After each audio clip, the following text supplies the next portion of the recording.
El Arca del Pacto es un objeto dorado, secreto, conocido por los judíos, cristianos y también por los musulmanes. También se ha hecho conocer a una audiencia más amplia al mostrarse en varias películas.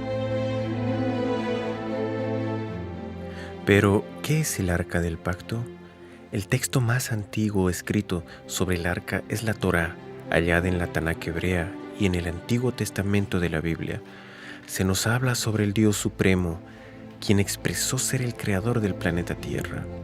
Él escribió 10 leyes en 2 tablas de piedra. Esas piedras fueron entonces colocadas en un baúl de oro.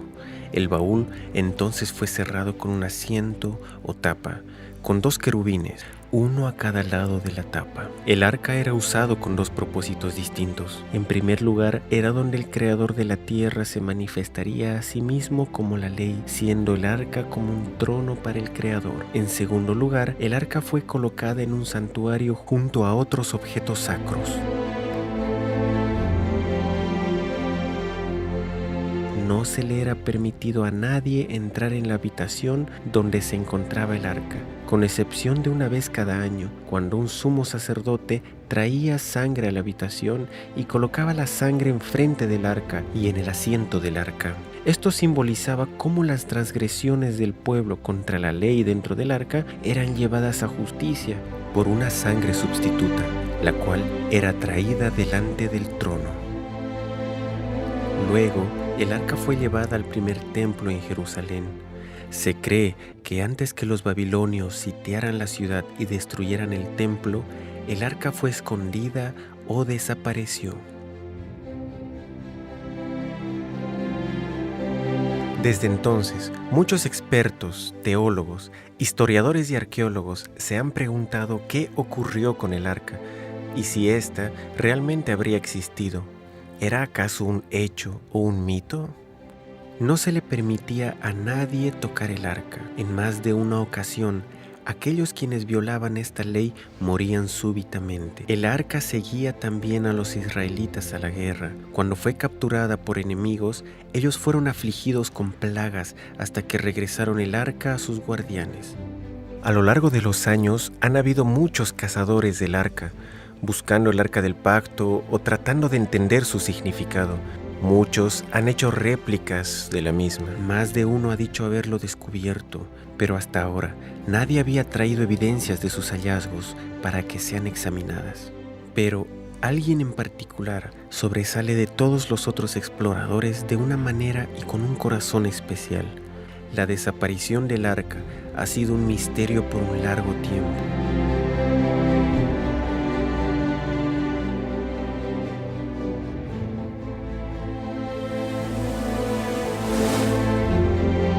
Todas las fuentes mencionan que su lugar de escondite estaba escrito mucho después de su desaparición y que está claramente basado en leyendas o atinos.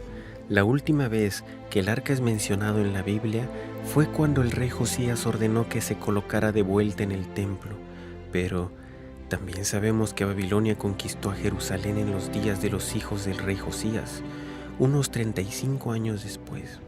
Algo interesante sobre esto es que no hay ninguna mención del arca, a pesar que otros objetos que fueron llevados a Babilonia son mencionados. Sin embargo, el libro de los Macabeos, que se escribió varios cientos de años después de su desaparición, menciona que el arca había sido escondida en el monte donde Moisés vio la tierra prometida antes de su muerte. El libro de Baruc, un libro más reciente, menciona que Dios dejó que la tierra debajo de Jerusalén se abriera y que el arca volvería a la superficie nuevamente en el tiempo del fin. Y la literatura medieval menciona que el arca había sido llevada a Etiopía. Algunas especulaciones del siglo XX incluían lugares como Egipto y aún Irlanda. Pero, ¿qué es el arca y dónde está? Pueden estar actualmente relacionados. La principal función del Arca del Pacto era ser la silla gubernamental de Dios en su templo terrenal. El arca tenía muchas tareas fuera del santuario y no estaba limitada a los ritos de sacrificio. Tanto dentro como fuera del sistema del santuario, el arca era usada para defender el derecho de Dios como juez y único Dios verdadero y Rey de toda la tierra. Este derecho estaba escrito en la ley, dentro del arca, la cual estipuló que Él era el Creador y que por tanto la tierra le pertenecía.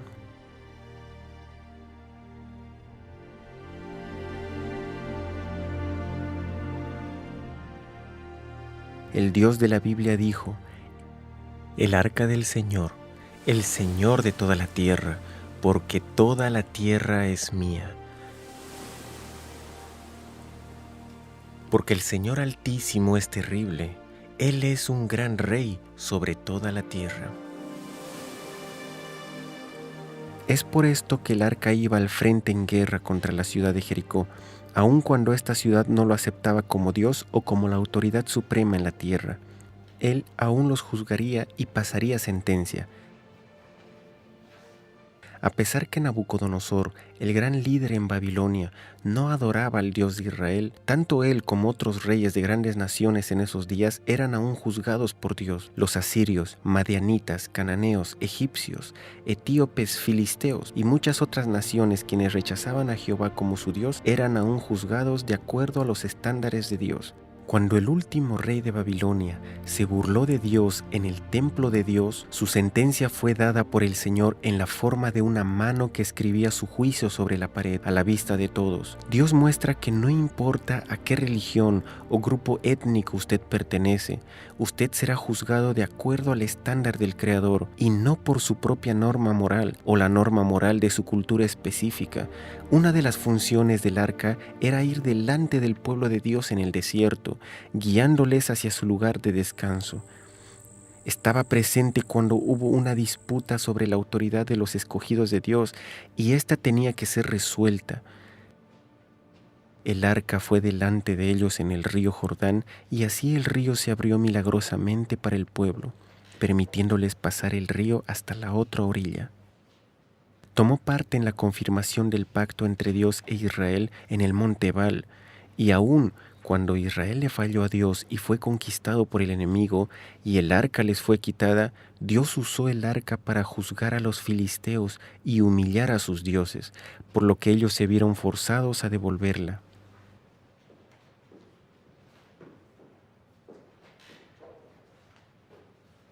En esta situación, Dios usó el arca como un símbolo de su reinado. Aun cuando Dios no protegió a su pueblo apóstata, Él protegió el arca, ya que representaba su autoridad. Esto dejó en claro que ningún hombre era necesario para protegerla y que Dios mismo la mantendría segura de todo por sí mismo. Esto también elimina la posibilidad de que haya sido destruida. El arca ha sido el trono de Dios en la tierra y la Biblia dice: tu trono, oh Jehová, es para siempre. Mientras Jeremías había sido testigo de cómo Jerusalén y el templo eran destruidos, él tenía algo totalmente distinto que decir sobre el trono de Dios. Tu trono, oh Dios, permanece para siempre, tu trono de generación en generación. Entonces, ¿qué ocurrió realmente con el arca? Dios le dijo a Jeremías que la ciudad y el templo iban a ser destruidas. Él estaba preparado junto a muchos otros.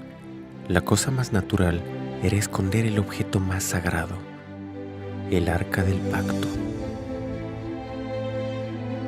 Una palabra profética para el tiempo del fin en la Biblia puede darnos una clave de dónde el arca surgiría. Y vendrán muchas naciones y dirán: subamos al monte de Jehová, porque de Sión saldrá la ley y de Jerusalén la palabra de Jehová.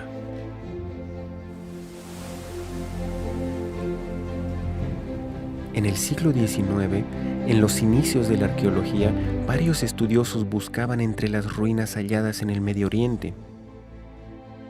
Desde tumbas y templos en Egipto hasta los registros históricos y ciudades bíblicas en Mesopotamia y Palestina, la Biblia se mostró como un libro acertado históricamente al comprobarse ciudades y naciones antiguas allí mencionadas. Escritos antiguos de otras naciones confirmaban las escrituras. Hasta entonces, aún la ciudad de Babilonia había sido una leyenda hasta que fueron redescubiertas sus ruinas. Pero Jerusalén había sido habitada desde la desaparición del arca. Muchas personas habían construido sus nuevos edificios encima de edificios antiguos y la vieja ciudad se convirtió en capas de historia, una sobre otra.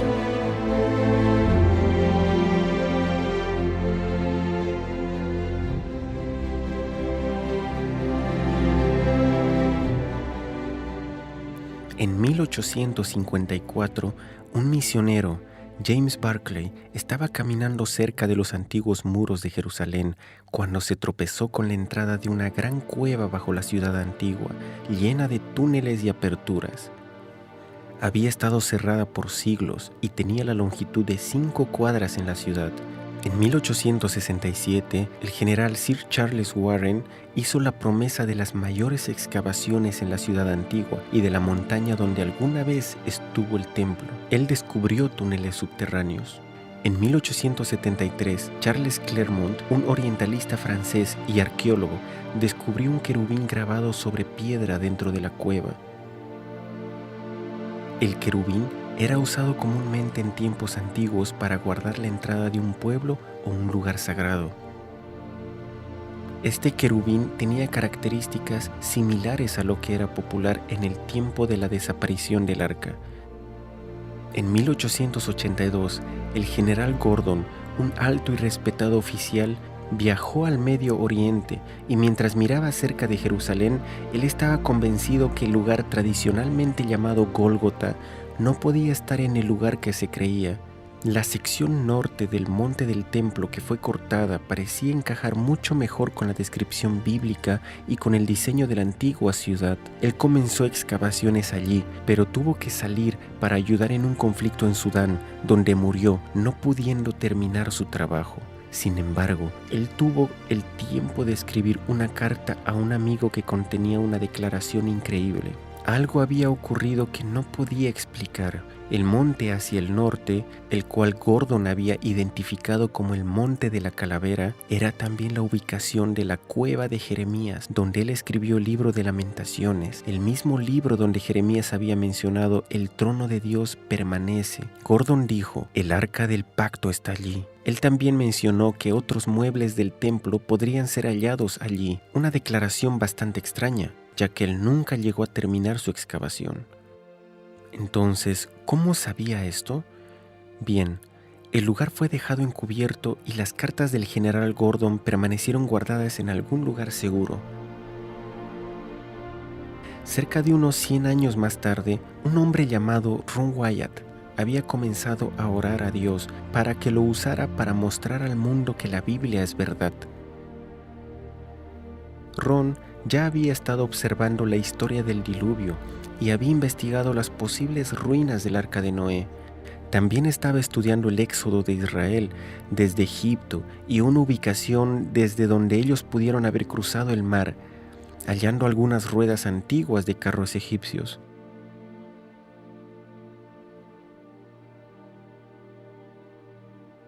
Después de uno de los viajes de buceo, Ron Wyatt visitó Jerusalén en su viaje de regreso a casa.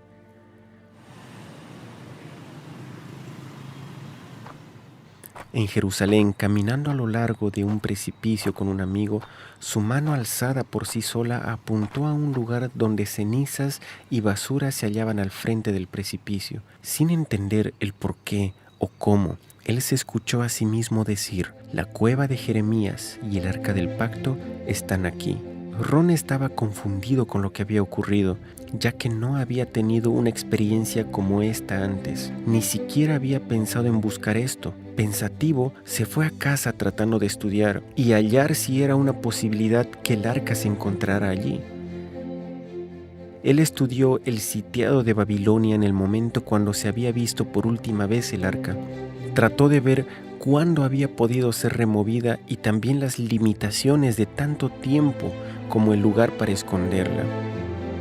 Estudió la posibilidad de que el arca pudiera haber estado escondida debajo, en algún lugar del sistema de túneles. Ron comenzó a excavar con sus 2 hijos en el lugar donde su mano había apuntado.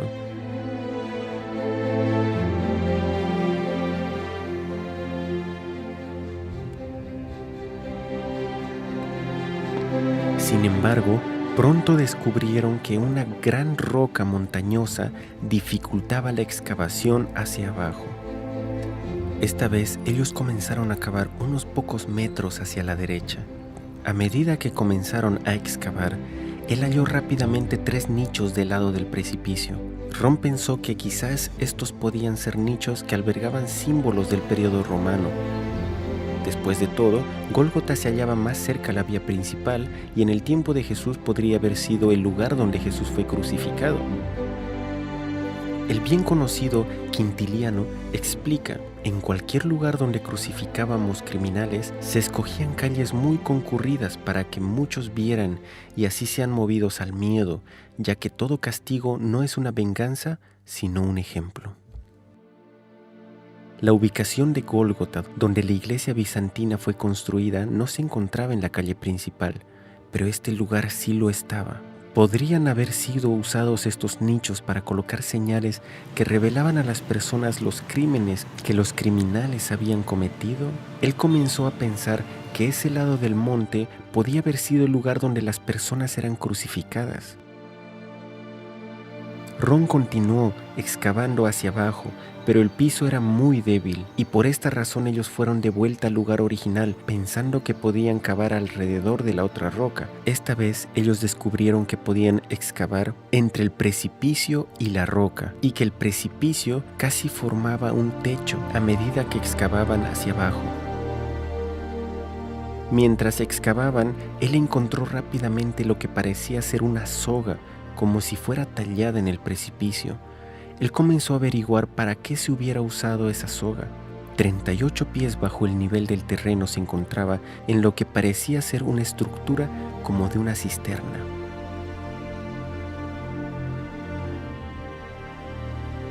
Era una estructura redonda, con escaleras hacia el fondo de la misma.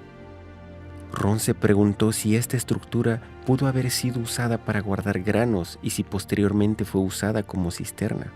Con un cincel abrió la superficie y encontró una gran cantidad de piezas de vasijas de barro entre la tierra, usada como relleno para formar la cisterna. Cuando Ron mostró estas piezas de vasijas a las autoridades en antigüedades, al examinarlas, ellos le informaron que algunas de estas eran del periodo jebusita. Los especímenes más recientes eran aquellos del periodo romano. Él continuó a lo largo de la superficie del precipicio, bajo el lugar donde se hallaban los nichos. Por las piezas de barro y monedas que había encontrado, ellos entendieron que estaban sobre el nivel romano. Mientras cavaban, hallaron muchos huesos de dedos que confirmaban sus sospechas sobre este lugar, el cual pudo haber sido el lugar para ejecuciones adicionalmente a la crucifixión. El apedreamiento era también practicado durante la era romana judía. Fuera de la estructura como de cisterna que Ron descubrió, encontró otra estructura circular en el lado opuesto.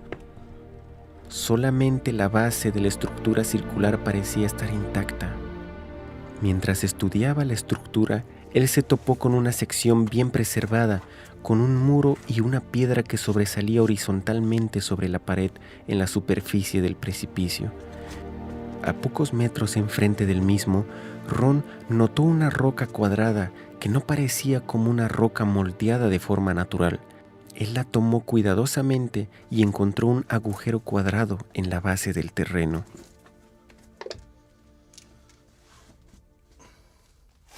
¿Podría haber sido este un agujero para una cruz? Mientras examinaba este agujero y limpiaba la tierra a su alrededor, él descubrió que había una gran quebradura que se extendía desde el orificio. Parecía que el agujero había sido hecho sobre la superficie, en la base de tierra del frente. A un nivel más bajo, Él halló otros agujeros para cruces, pero él no podía sacar de su cabeza que aquel agujero en la plataforma, con la resquebradura que se extendía fuera de sí, pudo haber sido el agujero que sostuvo la cruz de Cristo. Recordaba en las Escrituras que un terremoto había sacudido el monte cuando Cristo murió. ¿Podía esta resquebradura apuntar el agujero que sostuvo la cruz? El agujero se extendía unas 23 pulgadas en el suelo firme, mientras que la hendidura parecía extenderse mucho más profundo.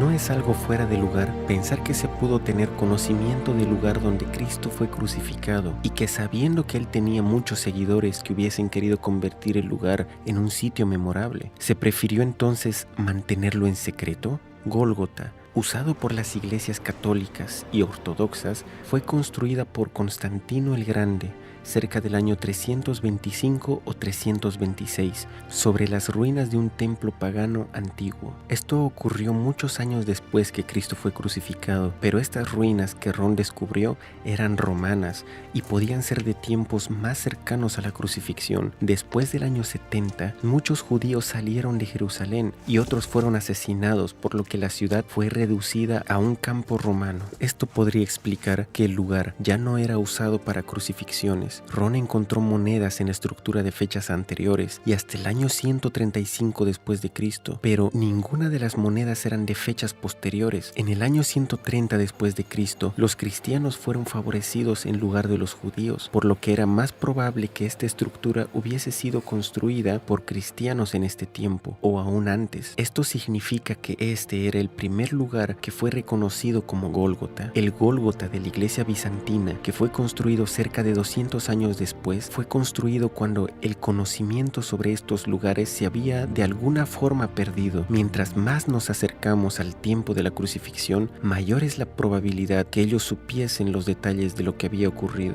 El hecho que las monedas halladas por Ron en el edificio antiguo pertenecían al año 135 después de Cristo indica que quien hubiese construido y usado esta estructura antigua aparentemente la abandonó y con el tiempo dejó la religión. El hecho que las fundaciones estaban aún intactas podían indicar que no sufrió destrucción por manos de invasores.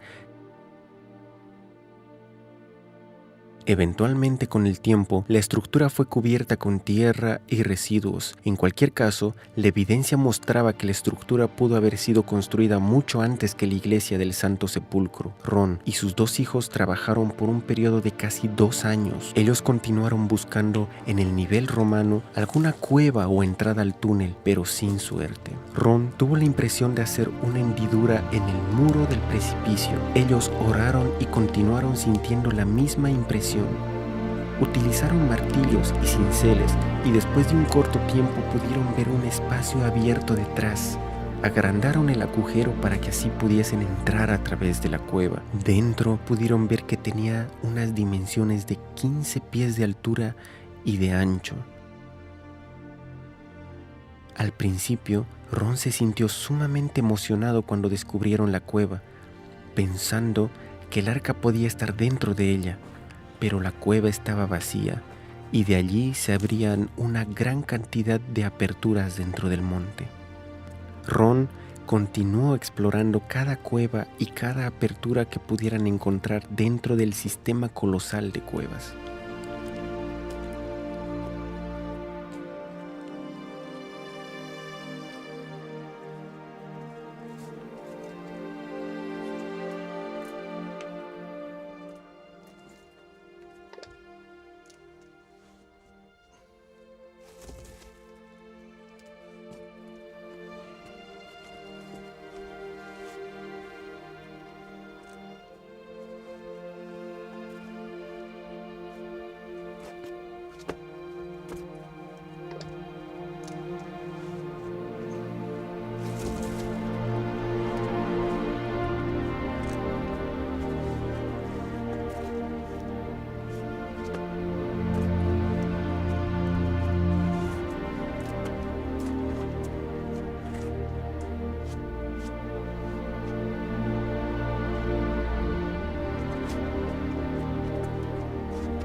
Por 2 años ellos viajaban a los Estados Unidos para ganar algo de dinero en casa y regresaban a Jerusalén para continuar con la búsqueda. En diciembre de 1981, ellos continuaban su trabajo dentro del sistema de cuevas, buscando alguna apertura o cueva que pudieran encontrar. Sin embargo, los 3 enfermaron.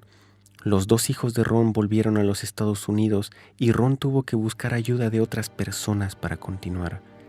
Él no iba a rendirse y sentía que Dios le había prometido que encontraría el arca en este viaje específico. Pero ya había usado todo su dinero, estaba enfermo y el trabajo era bastante duro y extenuante. Una de las personas que le ayudaba entró en una de las aperturas más pequeñas, ya que era más delgado, y pudo llegar a lugares donde Ron no pudo. Mientras estaban observando a su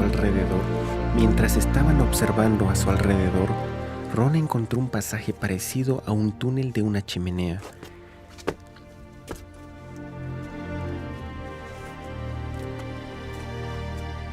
Y de allí salía un túnel donde Ron tenía que exhalar para poder pasar a través de él. Entonces notó una estalactita de unas 16 pulgadas de longitud enfrente del muro al precipicio.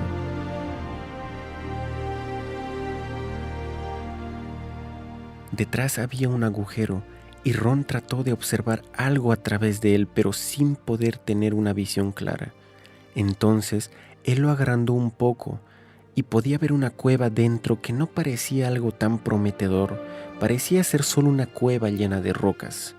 Determinado a ver en todas partes, agrandó el agujero lo suficiente como para que su ayudante pudiera entrar, pero su ayudante salió rápidamente con una mirada aterradora en su rostro gritando: ¿Qué hay allí? ¿Qué hay allí? Yo no voy a entrar nuevamente allí. Entonces trató de salir del sistema de cuevas tan rápido como le fuese posible. Ahora Ron se dio cuenta que podía haber algo allí, por lo que agrandó el agujero lo suficientemente grande como para que él entrara.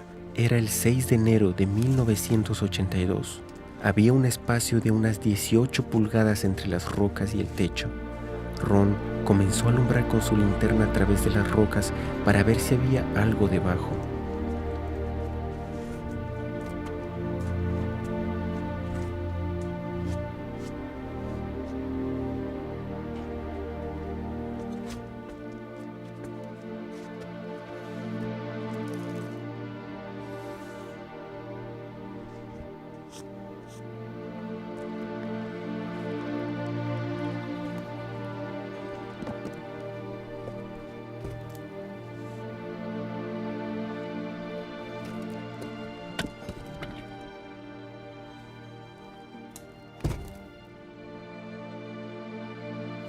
Él vio unas tablas de madera ya descompuestas y bajo la madera algunas pieles de animales que se volvían polvo con tan solo tocarlas. Luego, él vio algo que resplandecía, algo que era dorado, que brillaba. Primero pensó que podría ser el arca del pacto, pero cuando removió el cuero del animal, vio una tabla dorada con un molde levantado en uno de los lados, el cual tenía un patrón de una campana y una granada alterna. Ron se sintió seguro que esto tenía que ser el primer templo o algún mueble extraviado del tabernáculo y que podía ser la mesa de los panes de proposición. Entonces comenzó a investigar la cámara con más cuidado y a observar a su alrededor. Usando la linterna, notó una apertura en el techo.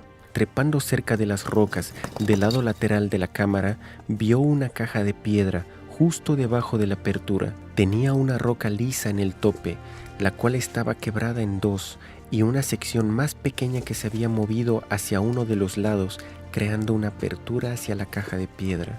Pero su tapa estaba tan cerca del techo de la cueva que no le era posible ver dentro de la misma. Ron notó una substancia negra en la apertura superior y un poco más de esa substancia negra en el borde de la tapa de la caja. La apertura en el techo estaba directamente encima de la parte quebrada de la tapa, donde la caja estaba abierta, y parte de esta substancia oscura había caído dentro de la caja. Fue en este momento que Ron recuerda que, al darse cuenta de lo que había ocurrido en ese lugar, él colapsó. Cuando él se dio cuenta que la apertura en el techo de la cueva era el fin de la resquebradura que se extendía desde el agujero de la cruz que había hallado en la plataforma elevada encima de él, y que la sustancia oscura era la sangre que había caído a través de la apertura dentro de la caja de piedra, él supo entonces que el arca estaba en la caja de piedra.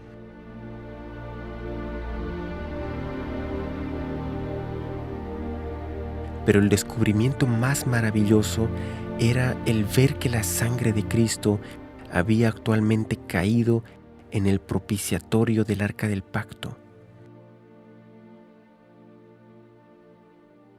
Ron estuvo en asombro por un tiempo. Posteriormente volvió a la cueva para confirmar que realmente se trataba del arca del pacto. Él informó al gobierno israelí sobre el descubrimiento, pero se le dijo que se mantuviese en silencio. Ron no pudo estar callado por mucho tiempo. Visitó la cámara en varias oportunidades y reportó que varios objetos se encontraban allí además del arca del pacto. El candelero de 7 brazos con sus lámparas del santuario original, el altar de oro de incienso, la mesa de los panes de proposición, un incensario dorado, un efod, una mitra con una granada de marfil sobre una punta, una pesa de siclos de bronce, lámparas de aceite y un anillo de bronce y una espada muy grande. En la parte trasera del arca había un pequeño cubículo abierto, el cual aún contenía el libro de la ley, quizá el que Moisés escribió por sí mismo. De acuerdo a su entendimiento, el libro de Génesis no estaba allí. Algo que le asombró a Ron es que los rollos estaban escritos sobre pieles de animales y estaban en condiciones perfectas. Entonces comenzó a darse cuenta que el arca tuvo que ser llevada a esta cámara de alguna forma.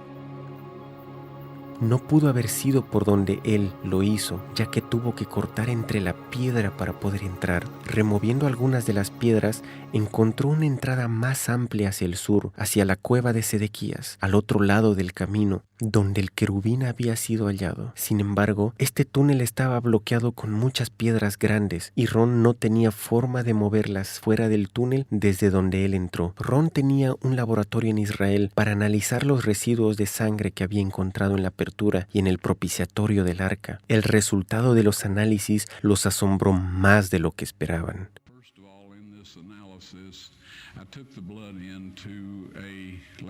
En primer lugar, en este análisis yo tomé la sangre en un laboratorio en Israel. Pregunté a una de las personas con las que trabajo dónde había un buen laboratorio, cuyo trabajo sea confiable. Ellos dijeron, tal y tal. Y yo la llevé allá. Dije, por favor examinen esta sangre y díganme lo que pueden decirme sobre él. Ellos dijeron, nosotros vamos a reconstituirla, vamos a colocarla en una solución salina normal y mantener la temperatura corporal por 72 horas con un movimiento suave. Ese es su negocio, yo dije, yo quiero estar allí cuando ustedes lo examinen. Ellos dijeron, bien, así que regresé y ellos lo analizaron. Y ahora digo lo que ellos dijeron. Es sangre humana, podemos decir eso. Ellos hicieron todos los exámenes que necesitaban hacer. Entonces dije, tomen algunas células blancas y colóquenlas en un medio de crecimiento y manténganlas a temperatura ambiente por 48 horas. Ellos dijeron, eso no será de ninguna ayuda, ya que está muerta. Yo dije, por favor, ¿podrían hacer eso? Ellos me dijeron, está bien, lo haremos. Así pues, yo les dije que quería estar allí cuando ellos sacaran la muestra para examinarla. Regresé al lugar cuando ellos sacaron la muestra para examinarla bajo un microscopio y uno de los técnicos llamó a otro y luego ellos llamaron a su jefe y estaban hablando en hebreo cerca de 1 minuto y me miraron y me dijeron, señor Wyatt, esta sangre humana tiene solamente 24 cromosomas en ella. Cada persona tiene 46. Esto es 23 cromosomas de su madre y 23 de su padre, 22 autosomas de su madre y 22 autosomas de su padre. Usted tiene una X de su madre y usted puede obtener una X o Y de su padre. Esta sangre tiene 23 cromosomas del lado de la madre y un cromosoma Y solamente. Usted verá, Un niño no pudo haberse desarrollado si no tuviese los autosomas de su madre, así que todas las características físicas fueron determinadas por el lado de su madre. Sus autosomas, su sexo varonil fue determinado por esta Y, que vino de una fuente, pero no de un varón humano. Entonces ellos dijeron, esta sangre está viva. Cuando ellos preguntaron, ¿de quién es esta sangre? Yo dije,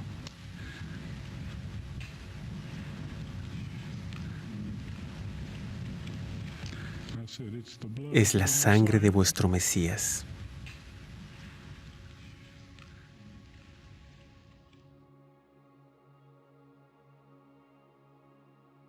Cuando la sangre iba al propiciatorio, se probaba que se había pecado contra esta misma ley, por la cual Cristo sufrió la penalidad.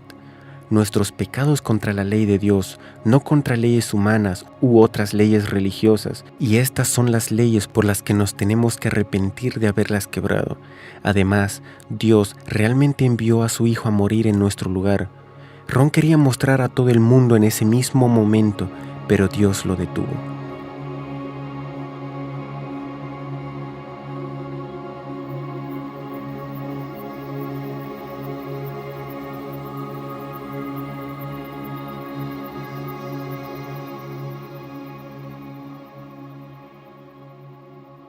En su cuarta visita a la cámara, el túnel fue limpiado y los muebles se colocaron en orden. Ron sintió inmediatamente la presencia de ángeles en la habitación y vio a 4 ángeles, 2 de pie, uno en cada lado del arca. Ellos le dijeron que habían sido designados para proteger el arca, y entonces le dijeron a Ron que colocara su cámara en un trípode y grabara. Ellos alzaron la tapa del propiciatorio y le ayudaron a sacar los 10 mandamientos escritos en 2 tablas de piedra. Ron las sostuvo, mostrándolas a la cámara.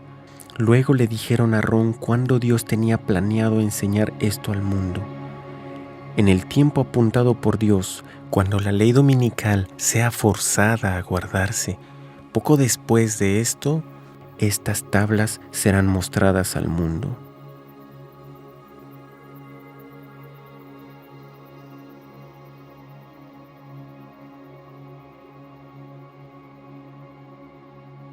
Ron inmediatamente supo lo que el ángel quiso decir, ya que él había estudiado este tema de antemano. El ángel estaba hablando sobre la marca de la bestia, mencionada en Apocalipsis 13 y 14, como el último engaño y prueba que vendrá sobre el mundo antes de la segunda venida de Cristo. La ley y la sangre de Cristo es un testimonio contra la versión hecha por el hombre de los mandamientos de Dios, la cual será forzada sobre la gente de todo el mundo. También confrontará las condiciones erróneas de la salvación que han sido predicadas por muchas personas y líderes religiosos. Ron murió en 1999 sin ver el cumplimiento. Pero él tuvo la evidencia de lo que ocurrió y usó sus últimos meses y años de vida para decirle a las personas sobre el amor de Dios, de Cristo y su sacrificio por nosotros. Él advirtió sobre la ley de la marca de la bestia. Por favor, escuchen este mensaje y advertencia importante. Bien, este conjunto de leyes es el único que tienen que guardar los súbditos de Dios, y es bajo su trono en el cielo y en la tierra, porque a Moisés se le dijo que hiciera su lugar de morada, la morada terrenal de Dios, según la forma que se le mostró en el monte, el patrón que se le mostró en la montaña. Este propiciatorio era el trono terrenal de Dios, y aún lo es. Y la gloria del Shekinah moró por cientos de años, hasta que los judíos se volvieron tan rebeldes y paganos que Dios decidió que Él no viviría más entre ellos. Si miramos un poco después, pero esto es de lo que se trata el propiciatorio, hay una declaración en la Escritura que está en 2 de Tesalonicenses, capítulo 2. Habla sobre el hombre de pecado que se sentará en el templo de Dios, mostrándose a sí mismo como si él fuera Dios. Para ver esto rápidamente, esto implicaría que si alguien podría sentarse en el templo de Dios, tendría que ser uno construido. Pero hay alguien allí ahora. En el planeta Tierra, en este momento, hay un individuo, y él y sus antecesores en esta posición han cambiado la ley de Dios. Ellos eliminaron el segundo mandamiento que dice: no te harás imagen de ninguna semejanza de lo que está arriba en el cielo, ni abajo en la tierra, ni le servirás. Esto de alguna forma interferiría con la manera en la cual ellos querían hacer las cosas. Así que eliminaron esto y dividieron el 10º mandamiento en 2, para que aún el número de los mandamientos fuera 10. Sí, la tabla de piedra fue hallada en el arca del pacto. Yo personalmente las tomé con la ayuda de 4 ángeles, quienes levantaron el propiciatorio, que yo estimo pesaban cerca de 900 libras de oro sólido, y uno de estos ángeles me dijo que sacara las tablas de piedra afuera. Él me dijo que Dios quería que todos viesen esas tablas, así que las saqué, retrocedí y estuve como congelado en el lugar. Bueno, yo no puedo describir el estado físico o mental en el que estaba. Si yo no hubiera tenido alguna evidencia física para probar lo que pasó, yo hubiera pensado que lo había soñado o algo así. Pero ahora las evidencias están listas para ser mostradas. Pero nosotros no diremos. Actualmente están en un filo de piedra en la misma cámara, y es allí donde el ángel las puso después que se las di. Yo no sabía qué hacer con ellas. Se me dijo que esas tablas serían presentadas con la evidencia de la sangre cuando la ley de la marca de la bestia, cuando la ley dominical sea forzada a guardarse. Ahora, yo sé que todos se preguntan, ¿qué es eso? Todos hemos escuchado de rumores e historias sobre esto. Yo les diré rápidamente y de forma simple: si tú guardas los 10 mandamientos que Dios escribió sobre esas tablas de piedra,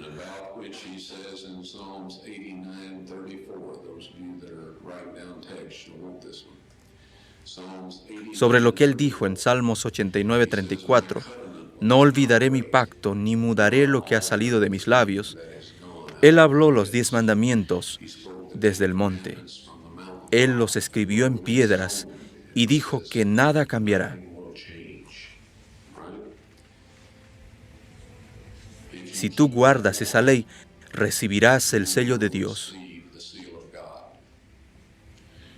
Pronto habrá un conjunto de leyes hechas por los hombres con las mejores intenciones, rodeadas de una cantidad de elogios célebres y peticiones sepulcrales.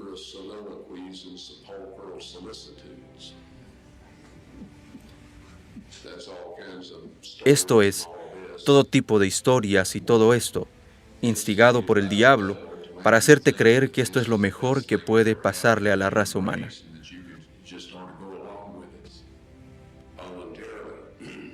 De tal forma que tú querrás seguir con estas leyes voluntariamente.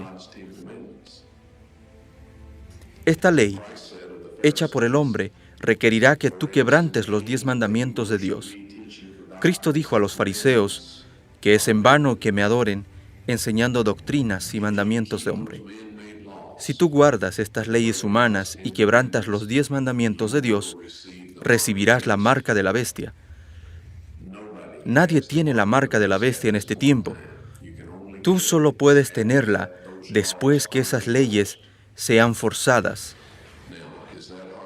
Ahora, es tan difícil cuando una cantidad de leyes hechas por los hombres se pasen y los fuercen a obedecer, donde requerirá que se quebrante los 10 mandamientos de Dios. La penalidad por no guardar esas leyes humanas es que tú no podrás comprar o vender. Esta es la marca de la bestia. Diremos, amigos, guarda esta ley y recibirán el sello de Dios. Guarda las leyes hechas por el hombre obligándonos a quebrantar la ley de Dios y tendremos la marca de la bestia. Puede sonar algo simple, Sé que hay personas que dicen que la marca de la bestia es un chip de computadora y toda clase de historias. Está en guardar las leyes de los hombres en vez de las leyes de Dios. Tal como Cristo dijo a sus discípulos, cuando hablaba de los líderes judíos en sus días,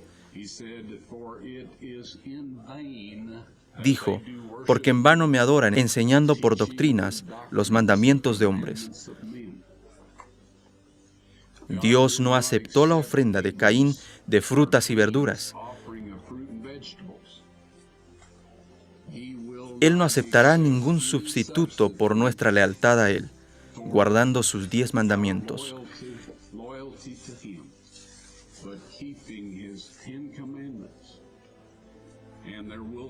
Y vendrá un tiempo que cuando lo hagas, no podrás comprar o vender.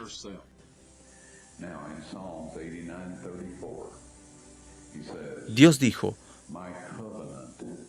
no olvidaré mi pacto, ni mudaré lo que ha salido de mis labios. Eso significa los 10 mandamientos, lo cual es el pacto. Él no va a cambiar lo que habló en la cumbre del monte, que está registrado en el 20º capítulo de Éxodo. Él no va a cambiar eso. Cuando yo vi las tablas de piedra y vi lo que decían, ellos decían exactamente lo mismo que el texto hebreo original en el libro de Éxodo. Exactamente. Y eso no va a cambiar.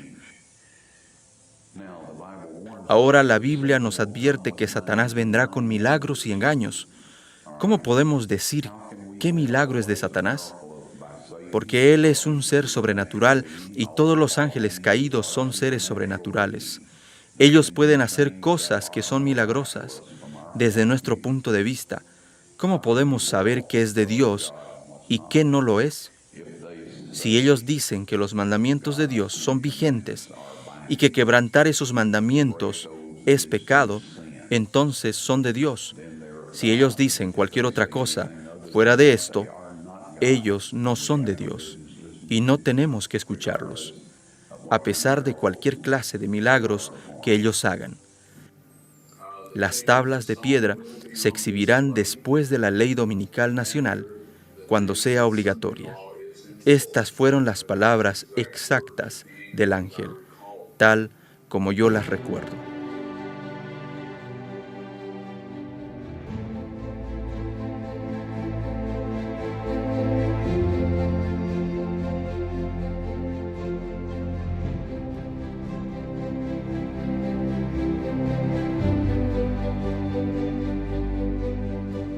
Pues este es el amor a Dios, que guardemos sus mandamientos, y sus mandamientos no son gravosos. Y 3 son los que dan testimonio en la tierra, el espíritu, el agua y la sangre, y estos 3 concuerdan. Si recibimos el testimonio de los hombres, mayor es el testimonio de Dios, porque este es el testimonio con que Dios ha testificado acerca de su Hijo.